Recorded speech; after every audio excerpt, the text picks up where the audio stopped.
सभी विद्यार्थियों को नमस्ते। दिल्ली पुलिस एग्जाम्स के लिए भाई क्लास में आपका स्वागत है मैथ की। ठीक है, हमने क्या है भाई रिवीजन सेट स्टार्ट कर रखे हैं भाई। तो जो रिवीजन सेट है आपके 10 हो गए हैं कंप्लीट। तो आज 11वां रिवीजन सेट कर रहे हैं भाई। तो उसके क्वेश्चन पे आ जाते हैं। एक बार पहला क्वेश्चन आप पढ़ लेंगे भाई। पढ़ोगे भाई, पहला क्वेश्चन क्या कह रहा है। एक अधिकारी किसी कार्य को 300 दिन में पूरा करवाने का दायित्व लेता है। वह 300 व्यक्तियों को 60 दिन के लिए नियुक्त करता है और वे आधा कार्य पूरा कर देते हैं। तो उसके बाद वह व्यक्तियों की संख्या कम करके 100 कर देता है। फिर जो 120 दिन तक कार्य करते हैं उसके बाद 20 दिन तक की छुट्टी रहती है, अवकाश रहता है। फिर कार्य पूरा करने हेतु शेष अवधि के लिए कितने व्यक्ति नियुक्त किए जाने चाहिए भाई। बढ़िया क्वेश्चन है, ठीक है कि नहीं। दिल्ली पुलिस कांस्टेबल भाई 2020 में आया था आपका, ठीक है कि नहीं। तो अच्छा क्वेश्चन है, ठीक है। सारे क्वेश्चन हमने वही लिए हैं जो आपके इंपॉर्टेंट हैं या जो आपको एग्जाम में दुखी कर सकते हैं भाई, ठीक है कि नहीं। अगर ये दोबारा आ गए तो, और एग्जामिनर क्या करता है, एक बार क्वेश्चन डाला है तो उसी टाइप के क्वेश्चन दोबारा भी भाई पुट करता है, ठीक है कि नहीं। तो इसलिए भाई हमें क्या करना है, हमें भाई जितने भी क्वेश्चन पहले आए हुए हैं उनको अच्छी तरीके से रिवाइज कर लेना है, ताकि अगर वो क्वेश्चन आते हैं फ्यूचर में तो हमें प्रॉब्लम ना हो। और ये जरूरी नहीं है कि भाई ये क्वेश्चन आपका दिल्ली पुलिस में ही आए, ये किसी भी एग्जाम में आ सकता है, ठीक है कि नहीं। तो इसलिए प्रीवियस ईयर क्वेश्चंस को हमें अच्छी तरीके से भाई कर लेना चाहिए, ठीक है। तो अब क्वेश्चन पे आ जाएंगे भाई, ठीक है कि नहीं। क्वेश्चन पे आ जाते हैं। क्या कह रहा है भाई, 300 दिन में काम करना है, ठीक है कि नहीं। तो जो हमारा टारगेट है, जो हमारा टारगेट है वो 300 दिन का टारगेट है। अब 300 दिन में उसने 60 दिन तो काम करवा लिया भाई, 60 दिन में काम कर लिया उसने आधा, या आधा काम कर लिया 60 दिन में।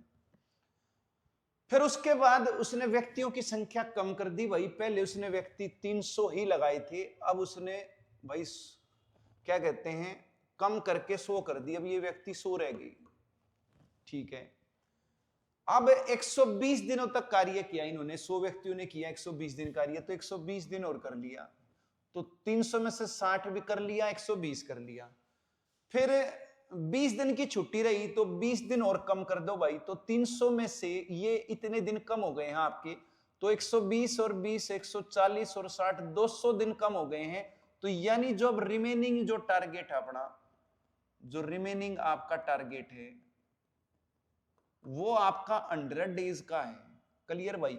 यानी कि अब हर हालत में जो काम है हमें वो 100 दिन में करना पड़ेगा भाई, ठीक है कि नहीं। तो अब मैं ये जान लेता हूं भाई, मैं ये जान लेता हूं कि कितना काम हो चुका है भाई, कितना काम हो चुका है। तो देखो भाई 300 व्यक्ति जो हैं, 300 व्यक्ति लगाए थे उसने शुरू में।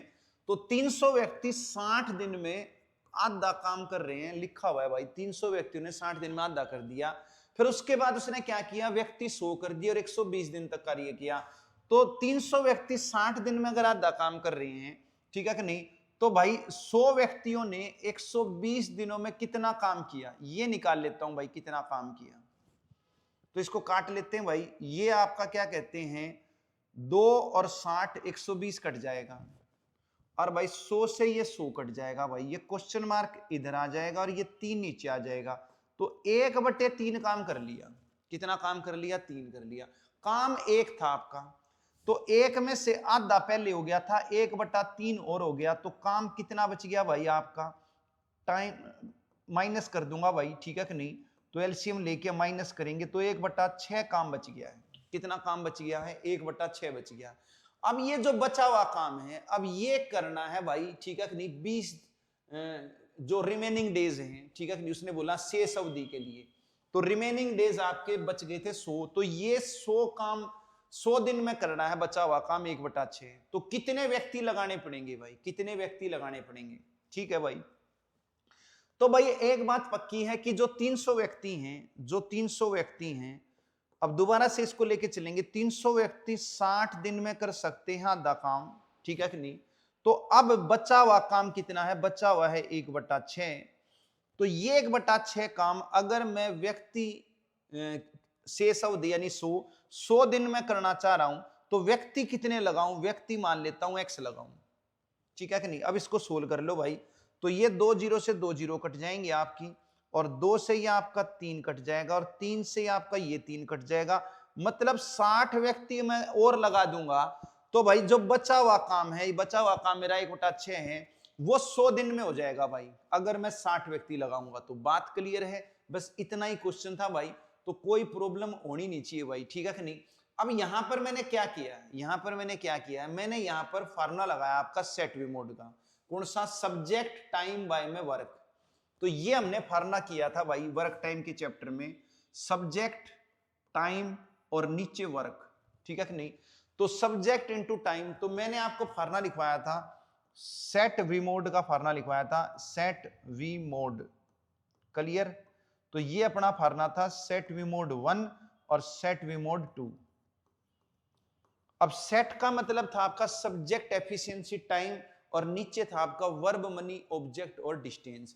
तो सब्जेक्ट यानी व्यक्ति है और टाइम आपका ये जो 60 दिन या 120 दिन है ये आपका टाइम है, और नीचे आपकी वर्ब यानी कि वर्क है, ठीक है कि नहीं। तो वर्क भाई आधा काम किया या 1/6 किया, ठीक है कि नहीं। तो ये हमने सेट वी मोड का फार्मूला लगा दिया और भाई कंपेयर कर लिया भाई। बात क्लियर हो गई होगी, कोई समस्या होनी नहीं चाहिए भाई। अगले क्वेश्चन पे आते हैं। 3 पुरुष और 8 महिला एक काम को 75/8 दिन में पूरा कर सकते हैं, जबकि 9 पुरुष और 12 महिला इसे 25/7 दिनों में पूरा कर सकते हैं। तो 15 महिलाएं इसे कितने दिन में पूरा करेंगी भाई। तो यहां पर भी मैं क्या करूंगा, सेट मोड ही लगा दूंगा भाई। तो 3 पुरुष यानी कि 3 मैन और भाई क्या कहते हैं 8 महिला यानी 8 वुमेन, ये कर रही हैं भाई 75/8 दिन में। ये हो गया सब्जेक्ट 1, ये हो गया time 1 is equal to subject 2, 9 पुरुष 9 मैन और भाई 12 वुमेन, ये कर रही है भाई आपके 25/7 में। और अब पूछा है उसने 15 महिला कितने में करेंगी, तो is equal to set we mode 3 subject into time. तो 15 महिला कितने दिन में करेंगी, मान लिया x दिन में करेंगी। तो यहां से भाई इन दोनों को सोल्व कर लेता हूं, यहां से क्या हो जाएगा, यहां से मैं एफिशिएंसी निकाल लेता हूं भाई, ठीक है नहीं। मैन और वुमेन की एफिशिएंसी निकाल लेते हैं। तो ये हो जाएगा 3 मैन प्लस में 8 वुमेन और 75 इज इक्वल टू भाई, और ये 7 इधर आके गुणा हो जाएगा इनटू में 7 इज इक्वल टू 8 इधर गुणा हो जाएगा भाई। तो 9 मैन प्लस में 12 वुमेन और इनटू में आपका 25 और ये 8 उधर चला जाएगा गुणा में 8। इन फर्स्ट 2 को हमने कंपेयर कर लिया भाई, ठीक है कि नहीं, उस तीसरे को छोड़ लिया है। तो यहां से एफिशिएंसी आ जाएगी आपकी। अब इसको काट लेते हैं भाई, ठीक है। तो भाई यहां 25 और 3 कॉमन ले लेता हूं, 3 तिया 9 3 चौक 12, तो 25 तिया 75 से 75 कट गया आपका। अब मैं 7 से गुणा कर लेता हूं, 7 तिया 21 आदमी और 7 अट्ठे 56 औरत, और 8 से कर लूंगा 8 तिया 24 आदमी और 8 चौक 32 औरत, ठीक है भाई। तो भाई 56 में से जब मैं 32 घटाऊंगा तो 56 में से 32 घटाऊंगा, 6 में से 2 गए 4 और भाई 5 में से 3 गए 2, 24 औरत, और भाई 24 आदमी में से मैं 21 आदमी घटाऊंगा 3 आदमी। तो आदमी औरत की एफिशिएंसी आ गई है 24:3 की, यानी कि 1:8 की रेशो आ गई है। बात क्लियर, ठीक है कि नहीं, कोई दिक्कत होनी नहीं चाहिए भाई, ठीक है।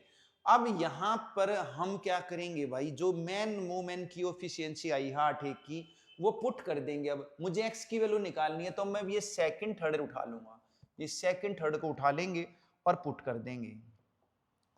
तो यहां पर मैन की जगह मैं रख देता हूं 8, वुमेन की जगह 1 रख देता हूं। तो 9 गुणा में 8 प्लस में 12 गुणा में 1, और यहां पर 15 गुणा में w की जगह 1 रख देता हूं, ठीक है कि नहीं। तो ये हो जाएगा आपका 9 अट्ठे 72 और 12, ठीक है कि नहीं। 72 12 जोड़ूंगा तो 72 और 12 84 हो जाएगा भाई। तो 84 इंटू में 25/7 और इजी इक्वल टू 15x। तो 7 से काट दूंगा 12 पर, ठीक है कि नहीं। 5 से काट दूंगा 3 पर, 5 से काट दूंगा 5 पर, 3 से काट दूंगा 4 पर, तो 4 पंजे 20 आ गया भाई। तो 20 दिन में कर देंगी भाई 15 मीलें, ठीक है कि नहीं। तो ये आपका फर्स्ट आंसर आ गया है, कोई प्रॉब्लम होनी नहीं चाहिए भाई। सेट वी मोड लगाना है, set we mode 1, set we mode 2, set we mode 3। 1 और 2 को लेके मैन वुमेन की एफिशिएंसी आ जाएगी, फिर सेकंड थर्ड को लेके अपना एफिशिएंसी पुट कर दो, एक्स की वैल्यू आ जाएगी। बात क्लियर, आगे चलते हैं। तो भाई पढ़ेंगे भाई तीसरा क्वेश्चन क्या कह रहा है। ए और बी एक काम का ठेका 7500 रुपए में लेते हैं। ए अकेले काम को 50 दिन में पूरा कर सकता है भाई, ठीक है नहीं, और बी उसी काम को अकेले 60 दिन में कर सकता है। हालांकि काम को जल्दी समाप्त करने के लिए वे सी की मदद लेते हैं और पूरे काम को 20 दिन में पूरा करते हैं। काम को पूरा करने में उनके योगदान के लिए बी और सी को प्राप्त हिस्से के बीच का अंतर ज्ञात करना है भाई। तो भाई ए जो है ना, ए जो है वो 50 दिन में कर सकता है और बी जो है 60 दिन में कर सकता है, और अगर दोनों तीसरे की सहायता लेते हैं तो फिर ये 20 दिन में कर सकते हैं भाई। एलसीएम ले लेंगे यहां पर, तो ये एलसीएम हमने ले लिया है भाई, 60 पंजे 300 एलसीएम आ गया है। तो 50 से भाग करूंगा भाई तो 6 पे चला गया, 60 से भाग करूंगा 5 पे चला गया, 20 से भाग करूंगा 15 पे चला गया, 15 में से दोनों का घटाऊंगा 5 और 6 11 घटाऊंगा तो सी का काम 4 आ गया। बात क्लियर। तो यहां से हमने एफिशिएंसी निकाल ली है, वर्क एफिशिएंसी निकाल ली भाई, ये आपकी वर्क एफिशिएंसी है। और आपको पता है जो वर्क एफिशिएंसी की रेशो है वही आपकी मजदूरी की, इनकम की, वेजेस की रेशो होती है, ठीक है भाई। तो पूरा काम करने में उनके योगदान के लिए बी और सी को प्राप्त हिस्से के बीच का अंतर बताना है। तो टोटल जो इनकम है वो 7500 रुपये है भाई, दोनों की, तीनों की मजदूरी 7500 है, पूरे काम की मजदूरी 7500 रुपये है, और तीनों का काम बन रहा है आपका 15, 15 से भाग कर दूंगा, और निकालना बीसी का अंतर है। तो बीसी का अंतर 5, 4 का अंतर 1 है, तो 500 रुपए का अंतर आ जाएगा भाई। बात क्लियर। बी और सी की वेजेस या मजदूरी के बीच का अंतर बताना था, तो फर्स्ट आंसर आ गया है भाई। बात क्लियर, कोई प्रॉब्लम नहीं होनी चाहिए भाई। आगे चलते हैं, चौथे क्वेश्चन पे आ जाएंगे भाई। 6 पाइप दिन में 10 घंटे काम करते हुए एक टंकी को 3 दिन में खाली कर सकते हैं। एक दिन में टंकी को खाली करने के लिए 9 पाइप को कितने घंटे काम करना होगा भाई, ठीक है कि नहीं। तो भाई यहां पर भी क्या है, यहां पर भी हम क्या करेंगे, यहां पर भी सेट मोड लगा देंगे। 6 पाइप जो है ना, 6 पाइप ये एक दिन में 10 घंटे कार्य करके कर रहे हैं काम को। अब वो कह रहा है कि 6 पाइप वर्किंग 10 आवर से डे, 10 घंटे इसकी एफिशिएंसी हो गई है, और 3 दिन में खाली कर रहे हैं। 3 दिन ले लेते हैं, यहां पर टाइम हो गया आपका 3। अब वो कह रहा है कितने घंटे कार्य करके 9 pipe have to work to complete the tank in 1 day. अगर 9 पाइप ने काम करना हो, ठीक है कि नहीं, 9 पाइप ने काम करना हो तो बताना है कितने घंटे, x घंटे ले लेता हूं, ठीक है कि नहीं, और कितने दिन में भाई, एक दिन में, एक दिन में। तो यहां से भाई काट लेते हैं, कुछ भी नहीं है भाई, 9 से काट दूंगा, 9 दूनी 18, 20, तो 20 घंटे अगर काम करेंगे तो भाई ये टंकी खाली हो जाएगी। बात क्लियर।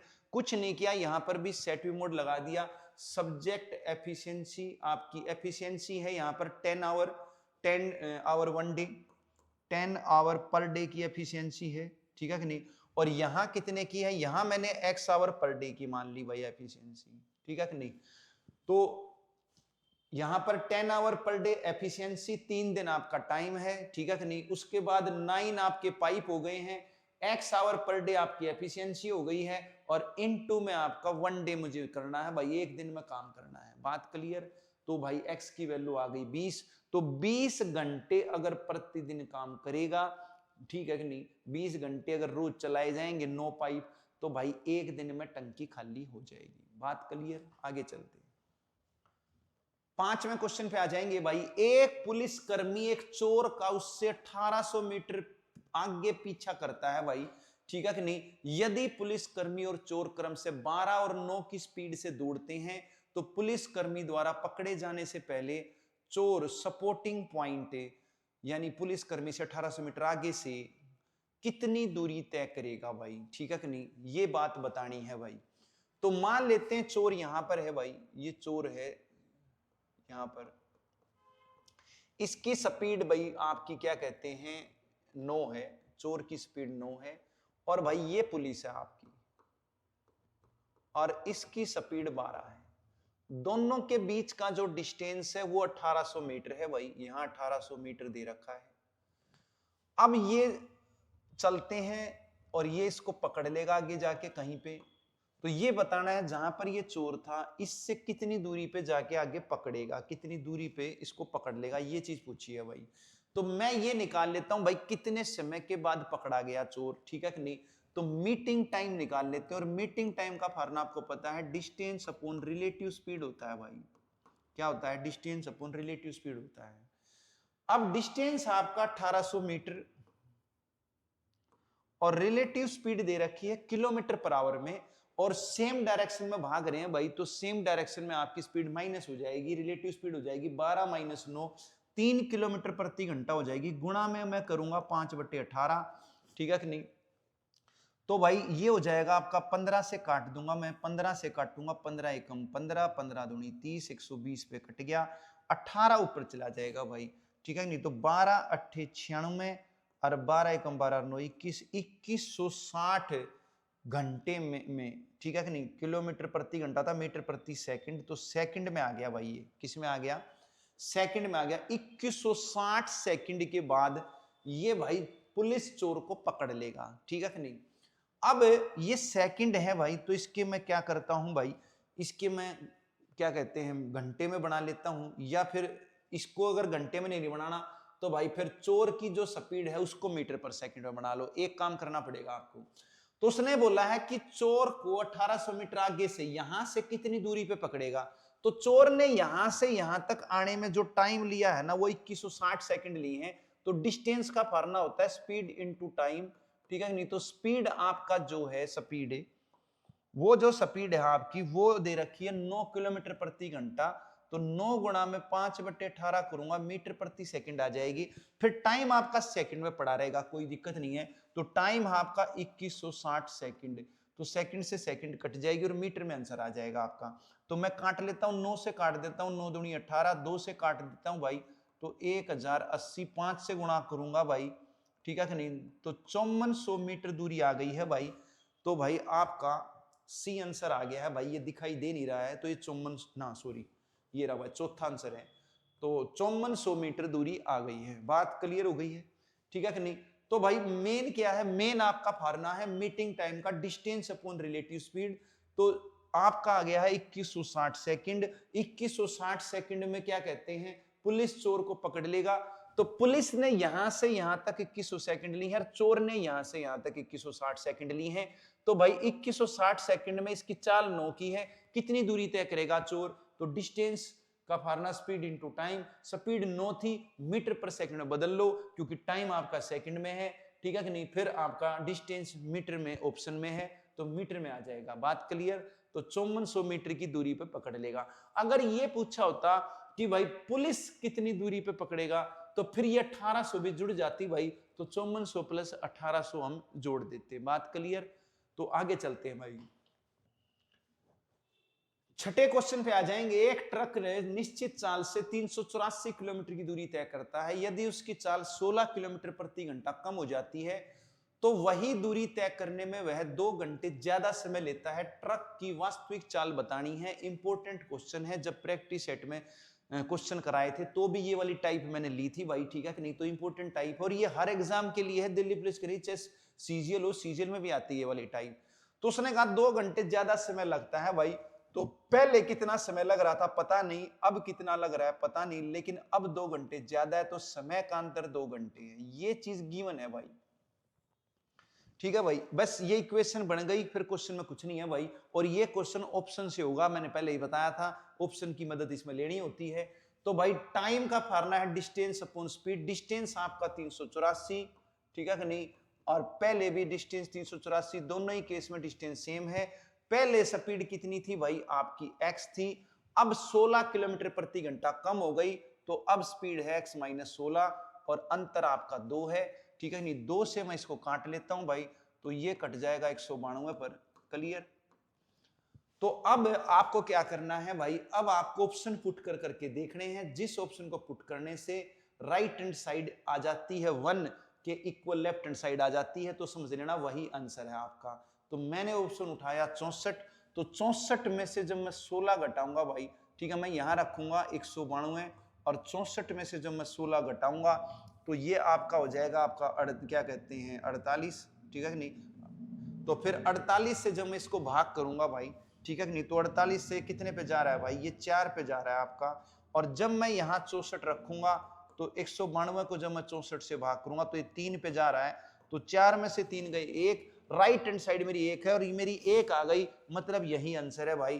तो बात क्लियर है, पहला आंसर आ गया। मैंने पहला ऑप्शन उठाया और जब मैंने पुट किया तो राइट हैंड साइड के इक्वल मेरा आंसर आ गया, तो भाई यही आंसर है। नहीं आता तो मैं अगला ऑप्शन उठाता। बात क्लियर, आगे चलेंगे। 7वें क्वेश्चन पे आ जाएंगे भाई। एक रेस में एक साइकिल चालक पहले चक्कर में 500 मीटर की दूरी 625 सेकंड में तय करता है भाई, ठीक है, और उसी लंबाई के दूसरे चक्कर को 375 सेकंड में पूरा करता है, तो साइकिल चालक की औसत गति बतानी है भाई, ठीक है कि नहीं। क्या बतानी है? औसत गति बतानी है। तो भाई फार्मूला होता है आपका एवरेज स्पीड का, एवरेज स्पीड का फार्मूला होता है आपका टोटल डिस्टेंस अपॉन में टोटल टाइम। तो पहले उसने डिस्टेंस ट्रेवल किया था 500 मीटर, अब उसने डिस्टेंस ट्रेवल किया है, अब भी 500 ही मीटर किया है क्योंकि चक्कर तो वही है। पहले टाइम उसने लिया था 625 सेकंड, अब उसने टाइम लिया है 375 सेकंड, तो एवरेज स्पीड आ जाएगी। इसको जोड़ लेते हैं भाई, ये हो गया आपका 1000 मीटर और इसको जोड़ूंगा तो ये भी आपका 1000 हो गया है, ये मीटर है, ये आपकी सेकंड है, तो 1 मीटर पर सेकंड आपकी एवरेज स्पीड आ गई है। और भाई मीटर पर सेकंड में ही पूछी है, तो आंसर आपका फर्स्ट आ गया है। बात क्लियर, आसान क्वेश्चन था, आगे चलेंगे। तो भाई नेक्स्ट क्वेश्चन पे आ जाते हैं। क्या कह रहा है? 55 किलोमीटर प्रति घंटा की चाल से चल रही एक रेलगाड़ी एक 53 किलोमीटर पर आवर की स्पीड से विपरीत दिशा में चलकर आ रही एक दूसरी रेलगाड़ी बी को पूरी तरह पार करने में 21 सेकंड का समय लेती है। रेलगाड़ी ए की लंबाई रेलगाड़ी बी से 2.5 गुनी है, तो रेलगाड़ी ए पुल को 72 सेकंड में पार करती है भाई, ठीक है कि नहीं। तो पुल की लंबाई बतानी है। देखो भाई, पहले क्या है, पहले 55 की स्पीड से कोई रेल है और वो क्या कहते हैं, एक दूसरी रेलगाड़ी को क्या कहते हैं 21 सेकंड में पार कर रही है, और उसकी स्पीड कितनी है? उसकी 53 है। तो रिलेटिव स्पीड निकाल लेंगे भाई। तो रिलेटिव स्पीड आ गई है आपकी 55 प्लस में 53, ठीक है कि नहीं भाई। अपोजिट डायरेक्शन में जुड़ जाती हैं, आपको पता है। तो ये हो जाएगी आपकी 108 किलोमीटर पर आवर आ गई। गुणा में कर लेता हूं 5/18, तो ये मीटर प्रति सेकंड बन जाएगी।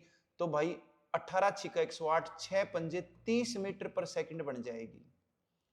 तो रिलेटिव स्पीड है 30 मीटर पर सेकंड। इसका मतलब क्या हो गया? इसका मतलब ये हो गया कि भाई दोनों रेल जो हैं, दोनों रेल के द्वारा दूरी जो तय हो रही है वो कितनी हो रही है भाई? वो 1 सेकंड में 30 मीटर हो रही है भाई।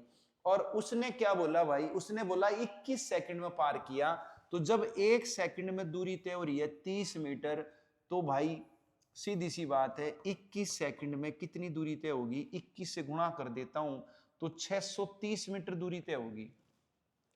अब उसने बोला एक रेल की लंबाई बी की लंबाई से 2.5 गुनी है। दोनों रेल की लंबाई आ चुकी है भाई, ये दोनों रेल की लंबाई है, और ए की जो है 2.5 गुनी है, ठीक है कि नहीं। यानी कि 5-2 की रेशो है भाई ए और बी की ट्रेन की लंबाई की, ठीक है कि नहीं। तो ये इसने 2.5 गुना बोला है ए की बी से, ठीक है कि नहीं। तो भाई ए की लंबाई 20 है, तो 2 का 2.5 गुना करोगे 5 ही तो आएगी। तो 5-2 की रेशो आ गया। 5-2 में इसको बांट दोगे, 630 को 5-2 में बांटोगे, जोड़ 7 है, तो 90 से गुणा कर दूंगा तो 630 बन जाएगी। तो 90 पंजे 450, 90 दूनी 180, तो दोनों रेल की लंबाई 450 और 180 है, ठीक है कि नहीं। अब वो कह रहा है ए जो है ना, ए जो रेलगाड़ी है वो पुल को 72 सेकंड में पार करती है, तो पुल की लंबाई बतानी है। तो ए की चाल कितनी थी भाई? ए की स्पीड थी आपकी, ये थी आपकी 55 किलोमीटर प्रति घंटा भाई, ठीक है कि नहीं। तो 55 को मैं मीटर प्रति सेकंड 5/18 में कन्वर्ट कर लूंगा, तो भाई ये आपका क्या कहते हैं, कुछ कटेगा नहीं, तो ये आ गया है आपका 5 से गुणा करूंगा तो भाई 275 मीटर और बटे में 18 सेकंड। क्लियर। और ये कर रही है भाई, पुल को पार कर रही है 72 सेकंड में, जब ये 18 सेकंड में, ठीक है, 18 सेकंड में ये कर सकती है 275 मीटर दूरी, तो 72 सेकंड में कितनी करेगी भाई? 4 से गुणा कर लूंगा तो 75 चौके 300 और 4 दूनी 8 2 10, 1000 मीटर दूरी तय करेगी भाई। 4 से गुणा कर दिया है, ठीक है कि नहीं। क्योंकि क्यों कर दिया? क्योंकि उसने बोला है भाई पुल को 72 सेकंड में कर रही है, तो 18 में कर रही है 275, तो 72 में करेगी 1000। अब इस 1000 में दो दूरी है भाई, एक रेल की खुद की है, एक पुल की है। रेल की खुद की तो भाई पता ही है, हमने निकाल ली है 450, तो पुल की कितनी आ जाएगी, इसमें से 450 घटाऊंगा तो 550 आ जाएगी। ये आपकी पुल की लंबाई आ गई। तो आंसर आपका सी है भाई, ये दिखाई नहीं दे रहा है, ठीक है कि नहीं। तो 650 आपका चौथा है, दूसरा 600 है, पहला 575 है, दूसरा ये थोड़ा दिखाई नहीं दे रहा, अभी दिखा दूंगा। तो ये 550 आ गई है। बात क्लियर? तो कोई समस्या होनी नहीं चाहिए भाई। बस रिलेटिव स्पीड आपको पता है अपोजिट में जुड़ती हैं, ठीक है। और जब पुल को पार करती है तो लंबाई उसमें दो है, एक रेल की खुद की है प्लस में पुल की है, ठीक है नहीं। और जब दोनों रेल आपस में पार कर रही थी उसमें भी दोनों लंबाई थी, पहली रेल की भी थी, दूसरी रेल की भी थी। बस इतना ही समझना है, आगे चलते हैं। तो देखोगे, देखो सी आपका 550 आपका ऑप्शन था, ठीक है नहीं। तो 550 हमारा आंसर आ गया था। तो अब नेक्स्ट क्वेश्चन पे आ जाते हैं भाई। तो भाई 9th क्वेश्चन पढ़ेंगे। दो ट्रेन ए और बी क्रमशः स्टेशन एक्स और स्टेशन वाई से एक दूसरे की ओर आने के लिए एक साथ चलना शुरू करते हैं।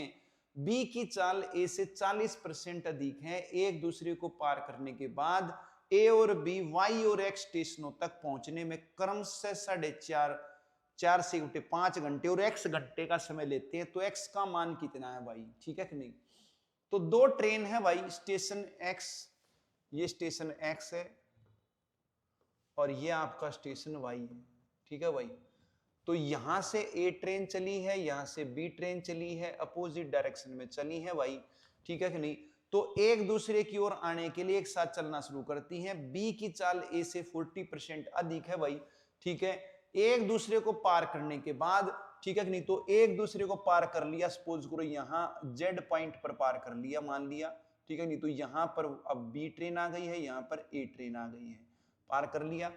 अब पार करने के बाद ए और बी को वाई और एक्स स्टेशनों तक पहुंचने में, तो भाई इसको यहां से यहां तक, अब बी को यहां से यहां तक पहुंचने में, ठीक है कि नहीं, ए और इसको यहां से यहां तक पहुंचने का टाइम दे रखा है। तो पहले ए का टाइम दे रखा है 4 से 1/5 घंटे, ए का टाइम है 4:1/5, या मैं कह सकता हूं 21/5 घंटे।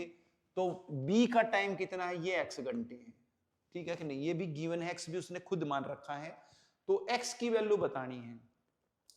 तो भाई डायरेक्ट शॉर्टकट फाड़ना है भाई, यहां पर शॉर्टकट फाड़ना बताया था। मिलने के बाद का जब टाइम दे रखा हो तो भाई स्पीड और टाइम का रिलेशन होता है। क्या रिलेशन होता है, s1 बाय में s2 is equal to t2 bye में t1 का रूट होता है, ठीक है कि नहीं। स्पीड जो है ए की, ठीक है कि नहीं, ए की स्पीड जो है वो बी की स्पीड ए से 40% अधिक है। तो ए की स्पीड अगर मैं 100 मान लूं तो बी की 40% अधिक यानी 140 है भाई। और भाई टाइम जो है, जो बी ए का टाइम है वो 21/5 है भाई, ये 21/5 है। तो t2 यानी कि x है, ये मुझे निकालना है भाई। तो यहां 0 से 0 कट जाएगी, 2 से कट जाएगा 5, 2 से कट जाएगा 7। क्लियर? अब मैं रूट इधर आकर स्केयर कर दूंगा भाई, तो रूट इधर आकर स्केयर हो जाएगा, ये हो जाएगा 25/49, इधर बच जाएगा आपका x, और भाई 21/5। क्लियर? इस 21/5 की इधर गुणा कर देंगे तो ये हो जाएगा 25/49 इंटू में 21/5, ये आपकी x की वैल्यू आ जाएगी भाई।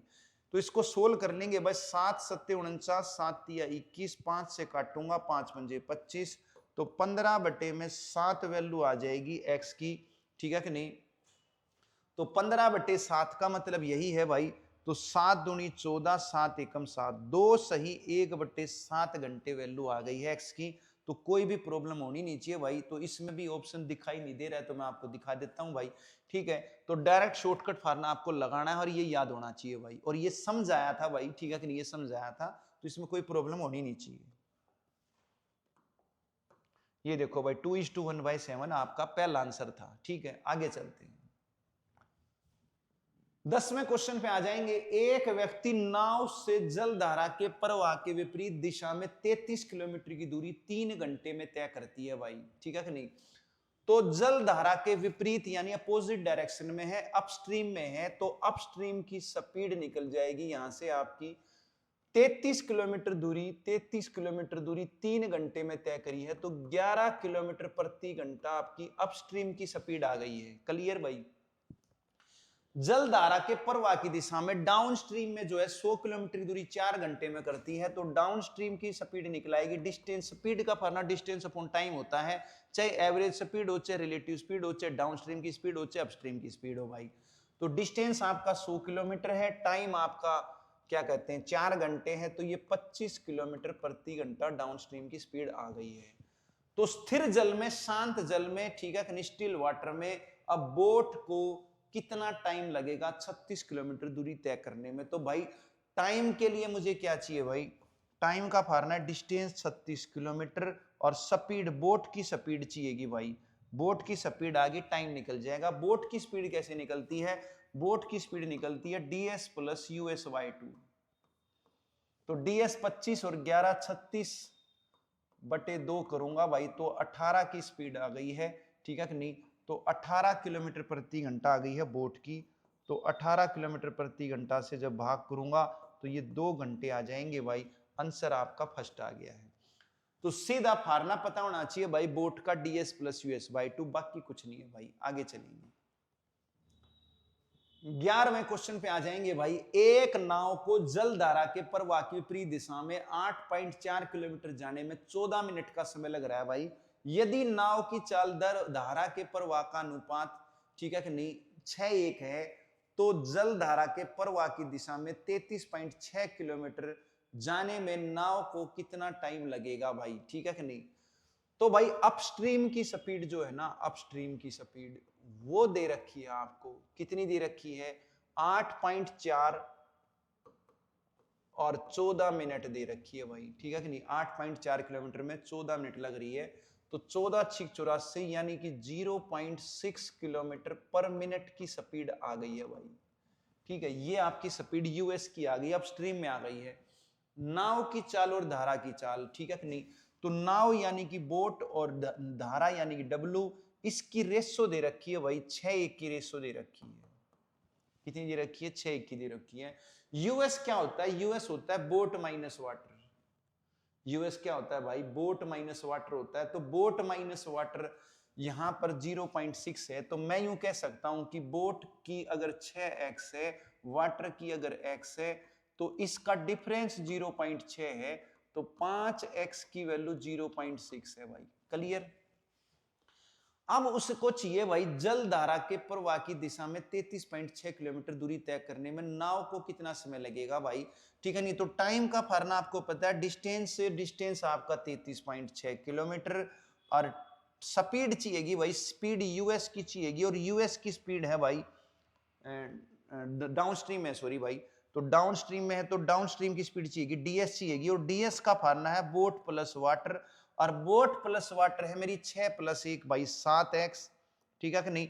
x की वैल्यू मैं निकाल लूंगा भाई, यहां से x की वैल्यू है मैं 0.x की वैल्यू है 0.6/5, ठीक है नहीं। ये यहां पर हम रख देंगे भाई, तो ये हो जाएगी 7 गुणा में 0.6/5 ले लेंगे, तो पॉइंट से ये आपका पॉइंट कट जाएगा, और 7 से काट दूंगा भाई, 7 से काटूंगा, 7 चौक 28 और 7 8 56 भाई, ठीक है कि नहीं। और 6 से और काट दूंगा, 6 8 48, और ये 5 चला जाएगा ऊपर, 8 5 40। क्लियर भाई। तो 40 मिनट लगेंगी भाई। बात क्लियर हो गई होगी, कोई समस्या होनी नहीं चाहिए भाई। बस आपको क्या पता होना चाहिए भाई, यूएस की स्पीड क्या होती है, बोट माइनस वाटर होती है, और डीएस की स्पीड बोट प्लस वाटर होती है, ठीक है कि नहीं। तो बाकी अपना x की वैल्यू निकाल लेंगे, तो भाई ds की आ जाएगी, ds की स्पीड आ जाएगी, तो डिस्टेंस अपॉन स्पीड टाइम आ जाएगा। क्लियर। आगे चलते हैं। एक आयताकार भूखंड की लंबाई उसकी चौड़ाई से 15 मीटर अधिक है। यदि भूखंड के चारों ओर बाड़ लगाने की लागत 16.50 प्रति मीटर की दर से 4950 रुपये है, तो भूखंड की लंबाई बतानी है भाई। आपको पता है कि भाई जो बाड़ लगती है वो चारों ओर लगती है, यानी पेरीमीटर है भाई। तो पेरीमीटर जो होता है रेक्टेंगल का, वो होता है 2 × लेंथ प्लस ब्रेथ, ठीक है कि नहीं। तो पेरीमीटर को जब मैं रेट से मल्टीप्लाई करूंगा 16.50 को मैं लिख सकता हूं भाई 16 से 1/2 यानी 33/2 लिख सकता हूं भाई, ठीक है कि नहीं। तो ये मेरी रेट आ गई और रुपीज खर्चा है मेरा 4950 का, ठीक है भाई। तो पेरीमीटर इनटू में रेट ऑफ कोस्ट करूंगा, रेट ऑफ कोस्ट करूंगा तो टोटल कोस्ट आनी है भाई। ये आपको फार्मूला बता रखा है, क्लियर। तो भाई इसको काट लेंगे भाई, 2 से तो ये 2 कट ही गया है, 33 से काट लेता हूं भाई, ठीक है कि नहीं। तो 33 से काट लेंगे तो 33 से कम 33 हो जाएगा आपका, ठीक है कि नहीं। जो 33 से कम 33 16 बच जाएगा, 33 पंजे 165 हो जाएगा, 150 आ जाएगा भाई। अब उसने बोला लंबाई चौड़ाई से 15 अधिक है भाई, ठीक है कि नहीं। तो लंबाई चौड़ाई से 15 अधिक है, तो यहां से लंबाई कितनी आ गई भाई, जोड़ 150 है, अंतर 15 है, ठीक है कि नहीं। तो लंबाई आ जाएगी भाई 150 और 15 का जोड़ 165 का आधा, और चौड़ाई आ जाएगी 150 में से 15 गए आपके 135 का आधा। तो ये आपकी लंबाई चौड़ाई आ गई है। पूछा क्या है भाई, भूखंड की लंबाई पूछी थी, तो चौड़ाई नहीं पूछी थी भाई। तो सीधी 165/2 आ गई है। 165/2 मैं कहूंगा 2 अट्ठे 16 और 2 दूनी 4, 82.5 आ गई है। तो सी आंसर आ गया है भाई। भाई जब दो संख्याओं का जोड़ और दो संख्याओं का अंतर दे रखा हो तो बड़ी संख्या निकलती है, जोड़ का दाई आपको शॉर्टकट फार्मूला लिखवा रखा है भाई। बात क्लियर हो गई होगी और कुछ नहीं होनी चाहिए। और पेरीमीटर देखो, जैसे ही प्रति मीटर है तो समझो पेरीमीटर निकलेगा, प्रति मीटर स्क्वायर होता तो एरिया निकलेगा। ये आपको पहचान बता रखी है स्पेशल मैंने, ठीक है कि नहीं। तो आगे चलेंगे। एक मैदान समलंब चतुर्भुज की आकृति जैसा है भाई, ठीक है कि नहीं। तो जिसकी समांतर भुजाओं की लंबाई 200 और 400 मीटर है, ट्रेपेजियम है भाई, ठीक है कि नहीं। ट्रेपेजियम में दो भुजाएं आमने सामने की पैरेलल होती हैं, समानांतर होती हैं। तो भाई एक है 200 मीटर, एक आपकी 400 मीटर, ठीक है। जबकि अन्य दो भुजाओं में से प्रत्येक की लंबाई 260 मीटर है भाई, ठीक है कि नहीं। प्रत्येक की लंबाई, इसकी भी 260 है और इसकी भी 260 है भाई, क्लियर। तो कह रहा है मैदान का क्षेत्रफल बताना है, ठीक है कि नहीं। तो आइसोसेलेस ट्रेपेजियम हो गया भाई आपका, ये क्या हो गया है, आइसोसेलेस ट्रेपेजियम हो गया है। तो एक काम कर लेते हैं भाई, यहां पर मैं परपेंडिकुलर ड्रा कर लेता हूं, ये परपेंडिकुलर ड्रा कर लेता हूं। अगर ये 200 है तो ये भी 200 है, टोटल 400 थी तो ये 100 बच गई आपकी, ठीक है कि नहीं। और यहां पर आपकी क्या कहते हैं, पाइथागोरस थ्योरम, जबकि मैं उसे बोधायन सूत्र बोलता हूं भाई, ठीक है कि नहीं। हम दूसरे देश वालों का नाम क्यों लें, तो पाइथागोरस थ्योरम, या मैं उसको कहूंगा बोधायन सूत्र, ठीक है कि नहीं। ऋषि बोधायन ने पहले ही दे दी थी पाइथागोरस से, पाइथागोरस ने चुराया उसे, ठीक है कि नहीं। तो आप तो इंडिया में पढ़ रहे हो भाई, इंडिया में बोल रहे हो, तो पाइथागोरस क्यों बोल रहे भाई, हम बोधायन बोल दें। तो बोधायन के द्वारा क्या है भाई, बोधायन सूत्र ये कहता है कि भाई आपका बेस का स्क्वायर प्लस परपेंडिकुलर का square is equal to hypotenuse square. और बेस आपकी है 100, बेस 100 है, परपेंडिकुलर मुझे पता नहीं, हाइपोटेनस मेरी 260 है, ठीक है। तो यहां से मैंने आपको लिखवा रखा है भाई, ये पाइथन ट्रिपलेट्स आपको व्हाट्सएप चैनल पे भी और वैसे भी मैंने आपको लिखवाए हुए हैं, ठीक है कि नहीं। तो ये आप पता होना चाहिए भाई, 10 का स्क्वायर प्लस में 24 का स्क्वायर बराबर 26 का स्क्वायर होता है, ठीक है कि नहीं। या यूं भी कह सकते हो 5 12 13 का होता है, ठीक है कि नहीं, ठीक है कि नहीं। तो जब मैं इसको 2 से गुणा करूंगा तो ये आ जाएगा, और 10 से करूंगा तो 100 240 260 आ जाएगा। तो यहां पर सीधी आपकी 240 आ जाएगी। अगर ये मूल जबानी याद है आपको तो कैलकुलेट करने में टाइम नहीं लगेगा भाई, ठीक है। नहीं तो आप इसको कैलकुलेट करोगे, क्लियर। अब क्या कहते हैं, अब हमें क्या निकालना है, एरिया निकालना है। एरिया का फार्मूला होता है ट्रेपेजियम का, हाफ इनटू में sum of parallel side, parallel side का जोड़ 200 और 400 600 हो गई, और इनटू में मुझे हाइट चाहिए थी, इसलिए मैंने ये परपेंडिकुलर डाले थे, ये मुझे हाइट निकालनी थी। तो हाइट मेरी 240 आ गई है। तो यहां पर हम कर देंगे, तो 2 से काट दूंगा 3 पर, 24 दिया 72, तो भाई 72,000 आपका मीटर स्क्वायर एरिया आ गया है। बात क्लियर। तो भाई आइसोसेलेस ट्रेपेजियम था, आइसोसेलेस ट्रेपेजियम में क्या हो जाता है कि ये वाली लंबाई बराबर हो जाती है। जैसे ही परपेंडिकुलर डाल लूंगा तो ये 200 है, तो इधर ये बराबर बचेगी आपके आइसोसेलेस में। अगर आइसोसेलेस नहीं होता तो ये बराबर नहीं बचती, तो यहां 100 बचेगी तो यहां भी 100 ही बचेगी। ये चीज हमें समझनी है, फिर कोई भी प्रॉब्लम नहीं आएगी भाई। और बोधायन सूत्र, या जिसको आप पाइथागोरस बोलते हैं, वो थ्योरम आपको याद होनी चाहिए, फिर उसके द्वारा परपेंडिकुलर निकाल लोगे। फिर एरिया का formula half into sum of parallel sides, into में डिस्टेंस बिटवीन पैरेलल साइड्स को ही हाइट बोलते हैं। फिर आपका कैलकुलेशन है, कटा पीटी है और कुछ नहीं है भाई, एरिया आ जाएगा। आगे चलते हैं। तो भाई 14वें क्वेश्चन पे आएंगे। एक वृत्ताकार उद्यान का क्षेत्रफल एक ऐसे त्रिभुजाकार मैदान के क्षेत्रफल के 11/15 के भाग के बराबर है। भाई ये सर्कल है और ये ट्राइंगल है, तो सर्कल का जो एरिया है वो ट्राइंगल के एरिया का 11/15 है, ये कह रहा है भाई। जिसकी भुजाएं 80, 84, 116 है, इसकी भुजाएं जो हैं 80 और क्या कहते हैं 84 और 116 है। तो बताना है इस उद्यान का परिमाप बताना है, सर्कल का पेरीमीटर बताना है। सर्कल का पेरीमीटर या सरकमफ्रेंस बोलेंगे उसको हम। तो भाई सर्कल का पेरीमीटर 2 पाई आर होता है, तो रेडियस निकालना पड़ेगा भाई। क्या निकालना पड़ेगा? रेडियस निकालना पड़ेगा। तो इसका रेडियस आर मान लिया, तो सर्कल का पेरीमीटर पाई आर स्क्वायर, पाई यानी कि 22/7 और आर स्क्वायर। और भाई इसका एरिया कैसे निकलेगा? इसका एरिया भाई आप क्या कहते हैं, हीरो फार्मूला आप लगा सकते हो भाई, ठीक है कि नहीं। तो हीरो स्केलिंग ट्राइंगल है, तो हीरोइन नाम के मैथमेटिशियन ने इसको दिया था। तो भाई इसको काट लेते हैं। अगर मैं इसकी काटूं तो देख लेता हूं, कई बार क्या होता है, कई बार ये राइट ट्राइंगल ही बन जाता है, ठीक है कि नहीं। तो मैं एक बार चेक कर लूंगा कहीं ये राइट ट्राइंगल तो नहीं बन रहा है। तो मैं जैसे ही 80, 84 और 116 की रेशियो बढ़ाऊंगा, तो 4 से काटता हूं, तो 4 से काटता हूं 20 और 4 से काटता हूं तो 21 और 4 से काटता हूं 29। बिल्कुल भाई 20 का स्क्वायर प्लस 21 का स्क्वायर इज इक्वल टू 29 का स्क्वायर। तो वही आपका बोधायन सूत्र या पाइथागोरस थ्योरम लग गई है भाई। तो मतलब ये समकोण त्रिभुज हो गया, ये राइट एंगल ट्राइंगल हो गया। तो अब यहाँ पर हीरोन सूत्र लगाने की जरूरत नहीं है भाई, तो सीधा मैं राइट ट्राइंगल वाला ही लगा दूंगा। तो भाई ये हाइपोटेन्यूस हो गई है, बेस हो गई है, ये हाइपोटेन्यूस बन गई है अब, और ये बेस परपेंडिकुलर बन गए हैं आपकी। क्लियर? तो राइट ट्राइंगल का फार्मूला हाफ इंटू में बेस इंटू हाइट 1/2 आधार गुणा ऊंचाई लगा दूंगा। तो भाई 80 गुणा में 84 और इंटू में 11/15। ठीक है, ये चीज इंपॉर्टेंट है, इस चीज को देख लेना, वरना फिर हीरोन लगाओगे तो कैलकुलेशन ज्यादा होगी। तो राइट ट्राइंगल बन रहा था ये। अब इसको सोल्व कर लेते हैं भाई। तो यहां पर मैं काट लेता हूं भाई, 3 से कट जाएगा 5 पर, 3 से कट जाएगा आपका 28 पर, 2 पंजे 10 से ये आपकी 0 कट जाएगी, और ये आपका 11 से कट जाएगा 2 पर, और 2 से कट जाएगा आपका 14 पर, ठीक है कि नहीं। और भाई क्या कहते हैं, ये 7 उधर चला जाएगा आपका, ठीक है कि नहीं। तो R square is equal to, ठीक है भाई, तो 11 दूनी 22, 2 से 14, ठीक है, रूट में आ रहा है भाई ये। तो एक मिनट, कहां गड़बड़ हो गई,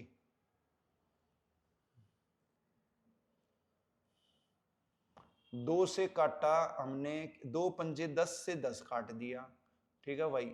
और क्या कहते हैं, 3 से काट दिया 28 पर, और 22, 11 दूनी 22, और 2 से फिर काट दिया 14 पर, ठीक है। 14 ठीक, कोई नहीं, चलो 7 गुणा में 8 गुणा में 14 बन गया। चलो ठीक है, बन गई बात, कोई दिक्कत नहीं है, मेरे ही धोखा रह गया था। तो ये हो गया आपका 7 गुणा में 7 गुणा में 8 दूनी 16 हो जाएगा।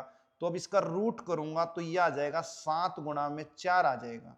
तो रेडियस मेरा 28 आ गया, ठीक है। मेरे ध्यान नहीं रहा, मैंने सोचा कि भाई यहाँ पर 8 हो गया, तो 8 तो किसी का स्क्वायर होता नहीं, लेकिन ध्यान नहीं दिया, 14 में भी 2 है, तो मतलब स्क्वायर बन गया आपका। तो भाई स्क्वायर बनना चाहिए, वरना फिर फ्रैक्शन में आएगा, रूट में आएगा आपका, ठीक है कि नहीं। तो यह अप्रोक्सीमेट वैल्यू पॉइंट में लेना पड़ेगा।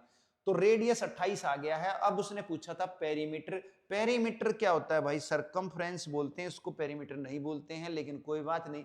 तो पेरीमीटर हो जाएगा 2 पाई आर, पाई किलो बाई 7 है, और रेडियस में निकाल चुका हूं 28, तो 7 से काट दूंगा, 7 चौक 28, ठीक है कि नहीं। तो 22 अट्ठे 176, तो पेरीमीटर मेरा 176 आ गया है।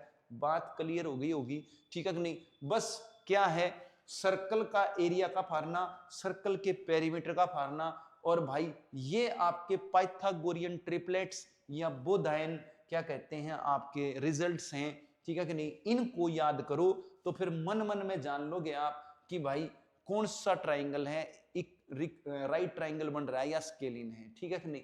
तो राइट ट्राइंगल बन जाए तो कैलकुलेशन आपकी आसान हो जाएगी। तो आगे चलते हैं भाई। एक समचतुर्भुज का परिमाप 148 सेंटीमीटर और उसके एक विकर्ण की लंबाई 70 सेंटीमीटर है। समचतुर्भुज यानी रोम्बस है भाई, रोम्बस की सारी साइड बराबर होती हैं भाई, और पेरीमीटर 148 है, तो 148 को मैं 4 से भाग कर दूंगा भाई, तो 4 से जब मैं भाग करूंगा तो 37 आपकी साइड आ गई है, सारी 37 आ गई है इसकी। एक डायगोनल आपका 70 है भाई, एक डायगोनल 70 है, तो आपको पता है कि जो डायगोनल होते हैं वो 90 पे काटते हैं और आधे आधे बटते हैं, तो भाई 70 है तो एक 35 आ गया, ये 35 आ गया, ये भी 35 आ गया। बात क्लियर? ठीक है। अब क्या कहते हैं भुजाओं का, अब उसने बोला इसका क्षेत्रफल जो इस रोम्बस है इसका क्षेत्रफल उस आयत के क्षेत्रफल के बराबर है जिसकी भुजाओं का अनुपात 7:3 है भाई, ठीक है कि नहीं। इसका क्षेत्रफल क्या होता है, इसका क्षेत्रफल होता है हाफ इंटू में डायगोनल 1 इंटू डायगोनल 2, और इसका क्षेत्रफल जो है, ठीक है नहीं, उस रेक्टेंगल के एरिया के बराबर है। रेक्टेंगल का एरिया होता है लेंथ इंटू ब्रेथ, और रेक्टेंगल की जो साइड है वो 7:3 की रेशो में है, तो 7x इंटू 3x कह दूंगा, ठीक है कि नहीं। अब उसने बोला है कि बड़ी भुजा बताओ, तो x की वैल्यू निकल गई, तो भाई सीधी सी बात है बड़ी भुजा निकल ही जाएगी। तो अब डायगोनल निकालना है, दूसरा मेन बात क्या है, डायगोनल निकालना है। अब यहां वही है भाई, पाइथागोरस या बुधायन सूत्र आप लगाओगे तो कोई दिक्कत नहीं हो जाएगी। ये बेस है, ये परपेंडिकुलर है, ये हाइपोटेन्यूज है, तो बेस निकल जाएगा आपका 37 का स्क्वायर माइनस में 35 का स्क्वायर। क्लियर? 37 का स्क्वायर 1369 होता है, 35 का स्क्वायर 1225 होता है, तो जब घटाऊंगा तो ये हो जाएगा 9 में से 5 गए 4, और भाई 6 में से 2 गए 4, और 3 में से 2 गए 144, यानी कि 12 आ गया भाई। क्लियर? तो जो बेस है वो मेरा 12 आ चुका है भाई, ठीक है कि नहीं, कोई दिक्कत होनी नहीं चाहिए। ठीक है, तो 12 ये है, ये 12 है, तो ये भी 12 है भाई, ठीक है कि नहीं, ये भी 12, ये भी 12, ठीक है। तो डायगोनल मेरा बन गया है 24, डायगोनल बन गया है 24, ठीक है कि नहीं पूरा, और एक डायगोनल था मेरा 70, तो 2 से काट दूंगा 12, ठीक है कि नहीं, 7 से ये 7 कट जाएगा भाई, 3 से ये मेरा 4 पे कट जाएगा, 40, ठीक है कि नहीं, एक्स स्क्वायर। तो अब ये 40 का रूट होगा नहीं, देखो, ठीक है नहीं, 40 का रूट होगा नहीं, तो रूट में ही रहेगा, तो 4 गुना 10 लिख सकता हूं, इसका रूट करूंगा, एक्स की वैल्यू आ गई है 2√10, ठीक है कि नहीं। तो बड़ी भुजा पूछी थी, बड़ी भुजा आपकी थी लेंथ यानी कि 7x, तो x की वैल्यू रखूंगा 2√10, तो 14√10 आ गई भाई। बात क्लियर? ठीक है कि नहीं, तो आपका फोर्थ आंसर है भाई, ठीक है। अब क्या करेंगे भाई, ठीक है, क्या करेंगे हम भाई, ये जो डायगोनल है ना, डायगोनल ये निकाल लेंगे, मेन चीज डायगोनल है। तो डायगोनल कैसे निकालना है, जब आपको ये पता होगा कि रोम्बस के डायगोनल 90 पे काटते हैं और बाइसेक्ट करते हैं, तो 70 था, 35, तो ये अपना x मान लोगे या y मान लोगे, ठीक है। तो भाई वहां से पाइथागोरस थ्योरम लगाकर भाई, ठीक है, तो आप बेस निकाल लोगे, ठीक है कि नहीं। बेस का मतलब ये डायगोनल का आधा हिस्सा निकल गया, ये 12, तो ये 12 है, तो ये भी 12 है, तो डायगोनल की गुणा करके आधा करोगे तो एरिया रोम्बस का आ जाएगा, और इस रोम्बस का एरिया रेक्टेंगल के एरिया के बराबर है, वहां से आपकी क्या कहते हैं साइड आ जाएगी। बात क्लियर? कोई दिक्कत नहीं होनी चाहिए। आगे चलते हैं। तो भाई नेक्स्ट क्वेश्चन 16 पे आ जाएंगे भाई। क्या कह रहा है, 15,000 किलो भार वाले एक घन मीटर तांबे को 4 मीटर लंबाई की एक वर्गाकार सिल्ली में रोल किया जाता है। इस सिल्ली से एक सटीक घन काटा जाता है, तो घन का वजन ज्ञात करें। ठीक है, तो भाई 1 cubic metre of copper weighing 15,000 kg। इस लाइन को तो बाद में छेड़ेंगे भाई, इसको तो भूल जाते हैं, अभी इस लाइन को अभी देखते नहीं है, ठीक है, भार बाद में निकाल लेंगे, ठीक है कि नहीं। फिर वो कह रहा है इसको रोल किया गया, कोई एक कॉपर की चीज थी, तांबे की चीज थी, उसको रोल कर दिया, रोल करके इस तरीके से रोल कर दिया कि भाई एक सिल्ली बन जाए, और वो जो सिल्ली है, ठीक है कि नहीं, वो जिसका बेस जो है ना, बेस वो स्क्वायर है। अब बेस तो स्क्वायर है, सिल्ली बना दी, अब उसकी ऊंचाई और बेस का मतलब क्या हो गया, बेस स्क्वायर हो गया, तो जिसकी लंबाई चौड़ाई तो मुझे आ गई, ठीक है नहीं। उसने बोला into a square ingot of length 4 metre. अब उसकी जो क्या कहते हैं, into a square ingot of length 4 metre, 4 लंबाई तो 4 है, सॉरी लंबाई 4 है, मगर उसका जो स्क्वायर है ना बेस, वो मुझे पता नहीं, तो ठीक है, यानी कि मैं बना देता हूं एक इसको रोड बना लो, आप यूं कह सकते हो स्क्वायर रोड बन गई, ये एक तरह से स्क्वायर रोड बन गई आप इस टाइप से, ये इस टाइप से आपकी स्क्वायर रोड बन गई है। ठीक है, इसको सिल्ली बोल सकते हैं, सिलबट्टा एक मतलब रोड बोल सकते हैं। तो इस टाइप की कॉपर की बना दी है उसने सिलबट्टी। अब इसका जो लंबाई है वो तो दे दी इसने 4 मीटर, लंबाई तो 4 मीटर दे दी। अब ये जो है ना ये स्क्वायर है, ठीक है ना, जो इसका मुंह है वो आगे स्क्वायर है, ठीक है कि नहीं। तो इस स्क्वायर में क्या होता है, स्क्वायर में सारी भुजा बराबर होती है, तो ये भुजा मैं x मान लेता हूं, तो ये भी x है भाई, ठीक है। तो एक तरह से ये क्या है, ये क्यूबाइड हो गया। तो क्यूबाइड का वॉल्यूम क्या होता है, लंबाई गुणा चौड़ाई गुणा ऊंचाई। अब लंबाई तो 4 मीटर है, ठीक है नहीं, चौड़ाई कितनी है x है, ऊंचाई भी x है, ठीक है। और ये टोटल वॉल्यूम जो है ये गिवन है मेरे पास, कितना है, 1 मीटर क्यूब है भाई, 1 मीटर क्यूब है। तो यहां से मैं क्या करता हूं, यहां से x की वैल्यू निकाल लेता हूं, तो x की वैल्यू आ जाएगी 1/4, ठीक है कि नहीं, मीटर। 1/4 हो गई, x इंटू एक्स हो गया, x स्क्वायर हो गया, तो मीटर से x स्क्वायर कट जाएगा, तो x स्क्वायर की वैल्यू वो 1/4 मीटर स्क्वायर हो जाएगी। तो x की वैल्यू कितनी हो जाएगी, आधा मीटर हो जाएगी। तो जो सिल्ली थी ना भाई, सिल्ली, तो जो इस सिल्ली का मुंह था, यानी जो एक प्रिज्म भी बोल सकते हो इसका, तो प्रिज्म की लंबाई तो 4 है, और जो ये बेस था ये स्क्वायर बेस था, तो उसकी जो साइड है वो मैंने x मान ली, वो मैंने निकाल ली 1/2। क्लियर भाई। अब उसने क्या बोला है, इससे एक परफेक्ट क्यूब काट लिया। अब मैं यहां से एक परफेक्ट क्यूब काटूं तो परफेक्ट क्यूब क्या कटेगा आपका, परफेक्ट क्यूब यही कटेगा, ऐसे यूं कटेगा परफेक्ट क्यूब, ये मेरा परफेक्ट क्यूब कट जाएगा, ठीक है कि नहीं। एक परफेक्ट क्यूब मैंने काट लिया इसमें से, इस परफेक्ट क्यूब का वजन बताना है, तो ये जो परफेक्ट क्यूब मैंने काटा है इसका वॉल्यूम निकाल लूं, ठीक है कि नहीं, volume of perfect cube. Perfect cube यानी घन, ठीक है नहीं, परफेक्ट क्यूब का मतलब जिसकी लंबाई चौड़ाई ऊंचाई बराबर हो, ठीक है कि नहीं। परफेक्ट क्यूब ही काटना, वैसे तो पूरा तो क्यूब कट नहीं सकता ना, पूरे रेक्टेंगल में से कैसे काटोगे, क्यूबाइड में से परफेक्ट क्यूब कटेगा नहीं, ठीक है कि नहीं। तो इतना थोड़ा हिस्सा ही कटेगा, ये तो बाकी सब बच जाएगा आपका, ठीक है कि नहीं, तो उसको छोड़ दो। तो ये जो है इसकी लंबाई चौड़ाई ऊंचाई बराबर हो गई, एक्स एक्स हो गई, तो x into x into x, ये वॉल्यूम हो गया आपका। तो x मैंने निकाल लिया 1/2, तो 1/2 गुणा 1/2 गुणा 1/2 करोगे तो भाई 1/8 मीटर क्यूब वॉल्यूम आ गया। तो जो मैंने इस सिल्ली में से क्यूब काटा है ना, उसका वॉल्यूम 1/8 मीटर क्यूब आ गया, इसका वजन पूछा है। तो आपको अब यूज करना उस लाइन को जो मैंने कहा था, भूल जाओ। 1 मीटर क्यूब पे वजन 15,000 केजी है भाई, तो 1/8 मीटर क्यूब पे कितना होगा भाई, 15,000 को 8 से भाग कर देंगे भाई। तो 15,000 को जब मैं 8 से भाग करूंगा तो कर लेते हैं भाई, तो 125 60,000 होता है, आपको पता है क्या होता है, 125 60,000 होता है। तो 125 की 15 से गुणा करनी है भाई, ठीक है कि नहीं। तो 125 की जब मैं 15 से गुणा करूंगा, ठीक है कि नहीं, तो 125 7 875 होता है, 180,000 होता है, 15 को 8 साथ तोड़ लो, तो 1000 में जब 875 जोड़ूंगा तो 1875 आ जाएगा भाई। बात क्लियर हो गई, 15 की 125 से गुणा करनी है, क्लियर।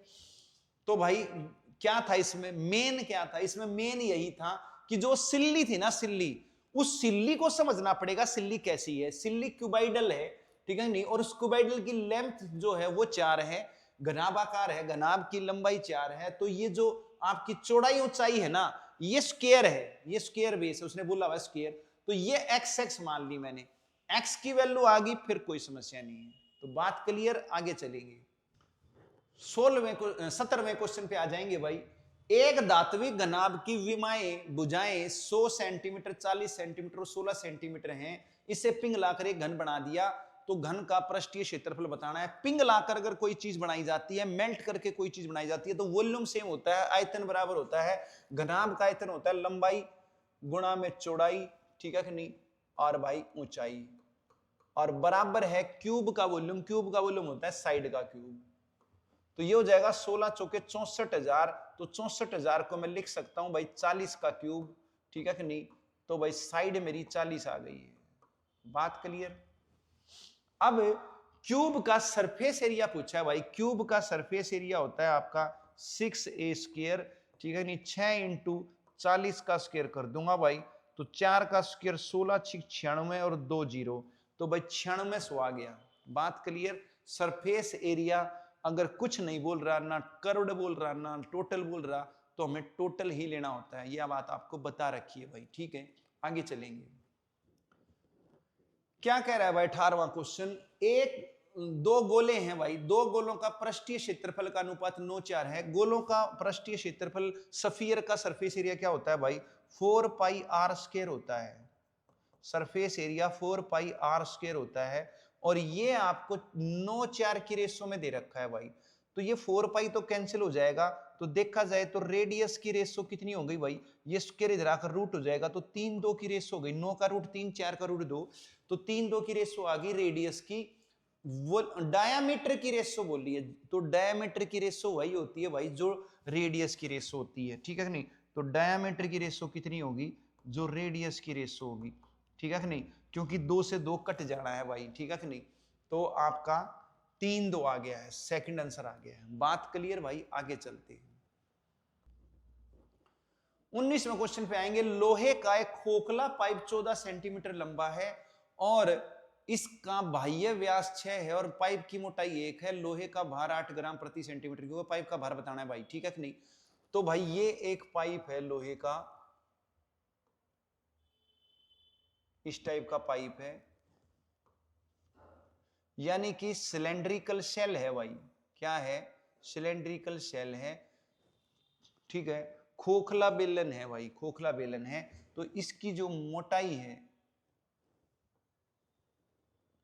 ये आपकी 1 मीटर दे रखी है, और बाह्य डायामीटर 6 है, तो बाहर का रेडियस जो है वो मेरा 3 है। क्लियर भाई। और मोटाई मेरी 1 है, तो अंदर का रेडियस 3 माइनस 1 2 हो जाएगा, अंदर का रेडियस 2 हो जाएगा। तो पाइप का भार बताना है, पहले वॉल्यूम निकालना पड़ेगा। कैसे पता चला वॉल्यूम निकालना पड़ेगा, जो ये बाहर की जो दर दे रखी है सेंटीमीटर क्यूब, तो सेंटीमीटर क्यूब की वजह से पता चला कि वॉल्यूम निकलेगा, क्योंकि वॉल्यूम की क्यूबिक यूनिट होती है भाई, मेजर क्यूबिक यूनिट में मेजर किया जाता है वॉल्यूम, और जो एरिया होता है वो स्क्वायर यूनिट में मेजर किया जाता है, और पेरीमीटर सिंगल यूनिट में मेजर किया जाता है। तो ये जो रेट है ना, यही बता देगी क्या निकालना है। तो वॉल्यूम का फॉर्मूला होता है इसका पाई इंटू में capital R square minus small R square into में एच। पाई की वैल्यू 22.7, कैपिटल आर मेरा 3 है भाई, स्मॉल आर मेरा क्या कहते हैं 2 है, ठीक है नहीं। हाइट मेरी दे रखी है भाई, इसकी 14 सेंटीमीटर लंबा था, तो हाइट आपकी 14 है। तो काट देते हैं भाई, 7 से काट दूंगा, 7 दूनी 14, और ये हो जाएगा 22, और ये हो जाएगा 9 में से 4 गए भाई, 5 दूनी 10, तो 220 क्या है, 220 मेरा वॉल्यूम आ गया भाई, ठीक है कि नहीं। ये 220 मेरा वॉल्यूम आ गया है, और ये सेंटीमीटर में आ गया है, सेंटीमीटर क्यूब। और भाई 1 सेंटीमीटर क्यूब में 8 ग्राम की क्या कहते हैं मेरा वजन है, तो 220 में कितना वजन हो जाएगा, 220 को मैं 8, 220 था ये,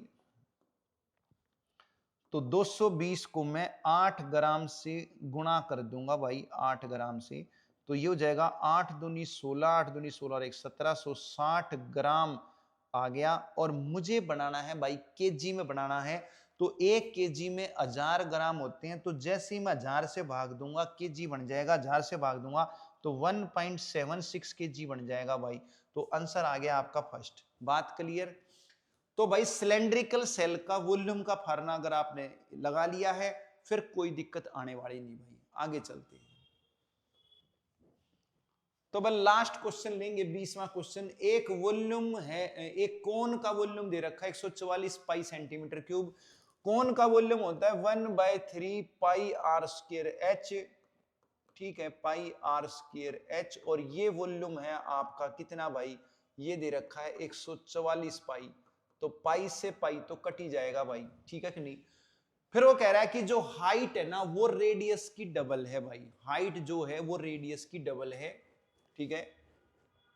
तो 1/3 आर स्क्वायर, हाइट को मैं लिख देता हूं रेडियस का डबल, और इज इक्वल टू 144, 2 से काट दूंगा भाई, 72 पे चला गया, 3 की इधर गुणा कर दूंगा भाई, आर क्यूब 72 या 216, ये 6 का क्यूब होता है, तो रेडियस मेरा 6 आ गया है।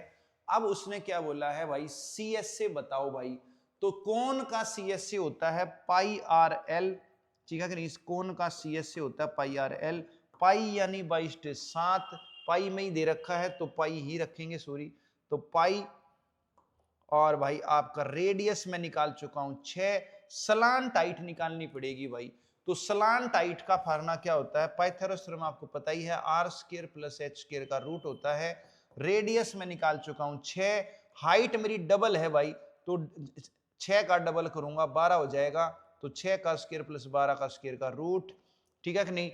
6 का स्क्वायर बाहर निकाल लूंगा तो 6 हो जाएगा, अंदर मेरा 1 और 2 का स्क्वायर 4, ठीक है कि नहीं। तो 6√5 आ जाएगी भाई, क्या आ जाएगी, 6√5 आ जाएगी, यहां पुट कर दूंगा भाई। तो ये हो जाएगा 36√5 पाई, मेरा सी एस से आ गया है, तो सी आंसर आ गया है भाई। बात क्लियर, कोई प्रॉब्लम नहीं होनी चाहिए। पाइथागोरस थ्योरम आपको पता होनी चाहिए, स्लान टाइट का फार्मूला पता होना चाहिए कैसे निकलता है। दूसरी बात भाई, कोण का वॉल्यूम का फार्मूला पता होना चाहिए, कोण का सी एस से का फार्मूला पता होना चाहिए। फार्मूले याद हैं, बस फिर पुटी करनी है वैल्यू, और कोई दिक्कत नहीं। तो भाई देखना भाई ये 20 क्वेश्चन, इसमें कौन से क्वेश्चन आपके बढ़िया थे, कौन से क्वेश्चन आपके अटके, किस में आपको दिक्कत आई, कौन सा फार्मूला आपको याद नहीं था, ठीक है कि नहीं, उसको आपने क्या करना है भाई, रिवाइज करना है, ठीक है। इसी टाइप के क्वेश्चन आपके दोबारा आने की संभावना बनेगी, ठीक है। तो आज के लिए हम इतना ही करते हैं, कल मिलेंगे भाई। तो पुनः सभी को नमस्ते।